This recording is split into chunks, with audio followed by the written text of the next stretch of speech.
For this breakdown of the inside run game, what we're going to do here is go ahead and take a look at running against different fronts. And the set that we're going to come out is called Ace Big, and the name of the play that we're going to run is called Halfback Dive, which I'm a big fan of halfback dive run plays because they're simple, they get to the hole real quick, and for the most part they pick up positive yardage. As far as on the defensive side of the ball, we're going to run this at least initially against the 3-4 over.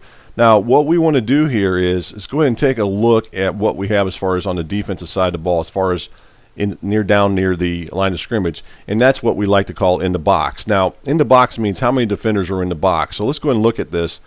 When we talk about in the box, what we wind up having here is this. Let's go ahead and just kind of break this down. As you go across here and here, you're going to notice that we wind up having these guys in the box, and you can kind of see I'm trying to make a square as best I can, or at least a rectangle shape. And then what we want to do is go ahead and count how many defenders are in the box. So we wind up having these guys here, which is 7. We have 7 guys in the box. Now the next thing we need to do is go ahead and count how many defenders are to the left of the center and how many defenders are to the right of the center.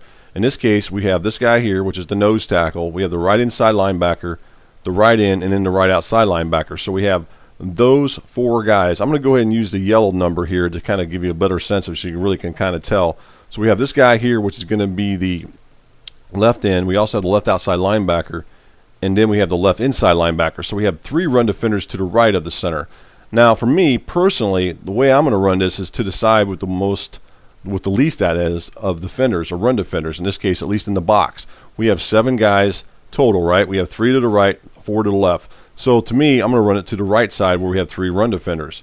So the name of the play again is the halfback dive. Now the next thing for me, as I said earlier, a lot of times I like to use motion to go ahead and give myself an extra run defender, especially when I come out in these ace formations. In this case, anytime they run a zone defense and I notice that, what I'm going to wind up doing is taking control of this guy. And by the way, if you can't tell if it's zone or man before the ball snap, then or at least you can go ahead and use motion to be able to tell if it's man or zone. If it's zone coverage, then you're going to want to use this guy as an extra run blocker. So we're going to go ahead and put him in motion, and then we're going to look to go ahead and pick up some positive yardage with this. And that's pretty much how I like to run this, based on if it's based on a number system, as far as who's in the box, as far as defenders go. That's what I'm going to wind up doing. I'm going to wind up running it to the side with the least amount of defenders in the box. So we're going to go ahead and put this guy in motion. As you see, he winds up coming across. This winds up being a split, and he's coming across as you look at your screen. And I want to snap the ball when he gets inside the area I'm going to run the ball, so he becomes an extra blocker.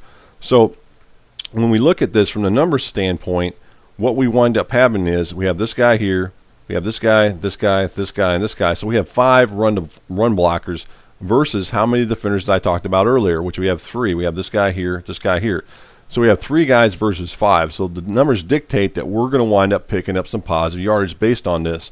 So you can kind of see as we go through this instant replay that there should wind up being some running holes, and that's what you're seeing here. Now, whether or not we always pick up a ton of yards, who knows? But the reason I say that is because no matter how well you think you do the X's and O's behind the plays, you got to throw in all these random factors such as run block ratings, as far as how the defenders are. There's all kinds of different things that come into play here as far as how well these plays are going to run. So I can give you all the X's and O's, but when it comes, does it always translate on the field? I don't know, because you try to do your best as far as breaking the X's and O's down and trying to explain this, but sometimes the defenders wind up just blowing off the offensive lineman, and they wind up crashing, getting into the backfield and blowing up a run play that technically should work.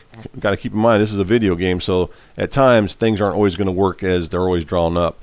But you can kind of get an idea and try to give yourself the advantage, or at least the percentages, by going ahead and running the ball to the side with the least amount of defenders, such as what I'm showing in this breakdown. So hopefully this will give you an idea, at least it's something that you would want to do as far as when you're going ahead and run the ball. Try to go ahead and look to see what the numbers are, and then run the ball accordingly to that side of the field, especially when you run the ball inside. So again, this play is called Ace Big Halfback Dive, running against the 3-4 over, and we're just trying to give you an example of how to run the ball based on what the numbers are within the box as far as defenders.